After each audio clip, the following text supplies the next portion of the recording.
இந்த 2026ல மிதுன ராசிக்காரங்க பணக்காரங்க ஆகணும்னா என்ன செய்யணும்? ஃபர்ஸ்ட் ஆஃப் ஆல் நம்ம கோச்சாரத்தில் வந்து பார்த்தீங்கன்னா குரு பகவான் வந்துட்டு 2ல் வராரு ஜூன் மாதத்துக்கு அப்புறம். அப்போ அது வரைக்கும் என்ன பண்ணுறாரு, உங்கள் ராசிக்குள்ளேயே இருக்கிறார். அப்போ என்ன பண்ணணும், நீங்கள் ஃபஸ்ட்டு குருமார்களோட ஆசீர்வாதத்தை நீங்கள் வாங்கணும். படிக்கிற குழந்தை டீச்சர்கிட்ட வாங்குங்க, இல்லாட்டி உங்களுக்கு வேலை சொல்லி கொடுக்குற இடத்துல அவங்களுக்கு தேவையான ஹெல்ப் எல்லாம் வேலையில் கரெக்டாக செஞ்சுட்டே வாங்க. அப்போ என்ன ஆகுனா ஜூன் மாதத்துக்கு அப்புறம் உங்களுக்கு ஒரு ப்ரொமோஷன், ஒரு ஹைக்கு, ஒரு பிடிச்ச இடத்துக்கு ஒரு டிரான்ஸ்ஃபர், இந்த மாதிரி விஷயம்லாம் உங்களுக்கு டக்குன்னு நடக்கும். சார் எனக்கு சுமாராக தான் சார் போயிட்டு இருக்கு, நிறைய கடன் பிரச்சனைலாம் இருக்குது சார், அதுக்கெல்லாம் என்ன பண்ணலாம் அப்படின்னு நீங்கள் கேட்கலாம். ஸோ மேற்கொண்டு கடனும் வாங்கி நீங்கள் டெவலப்மெண்ட் பண்ணுவீங்க. ஏன்னா மிதுன ராசிக்காரங்களும் கடனையும் பிரிக்கவே முடியாது. கண்டிப்பாக உங்களுக்கு ஃபாரின் போகிற ஆப்பர்ச்சுனிட்டிஸும் கிடைக்கும். அதே மூலிமா நீங்கள் ஃபாரினும் போவீங்க, நிறைய பணம் சம்பாதிப்பீங்க. ஓகேங்களா?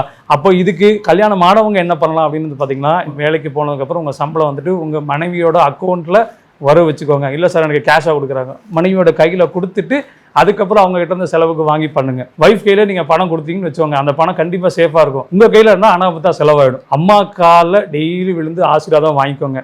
இல்லை சார் நான் வெளிநாட்டில் இருக்கேன், நீங்கள் ஃபோனை போட்டாவது ஆசீர்வாதம் வாங்கிக்கோங்க சாமி, நல்லா இருப்பீங்க. ஓகேங்களா? கல்யாணம் ஆனவங்க என்ன பண்ணுவாங்க, உங்கள் சம்சாரத்துக்கு வெள்ளிக்கிழமை ஒரு முழம் பூ வாங்கி கொடுங்க, ஜாலியாக இருங்க, பார்க்கு கூட்டு போங்க, பீச்சு கூட்டு போங்க, சினிமா தியேட்டர் கூட்டு போங்க, லைஃப் நல்லா இருக்கும். ஓகேங்களா? ஸோ கண்டிப்பாக நீங்களும் மிதுன ராசிக்காரங்க நிச்சயமாக பணக்காரன் ஆவீங்க. நான் சொல்கிற இந்த டிப்ஸ் எல்லாம் ஃபாலோ பண்ணுங்க.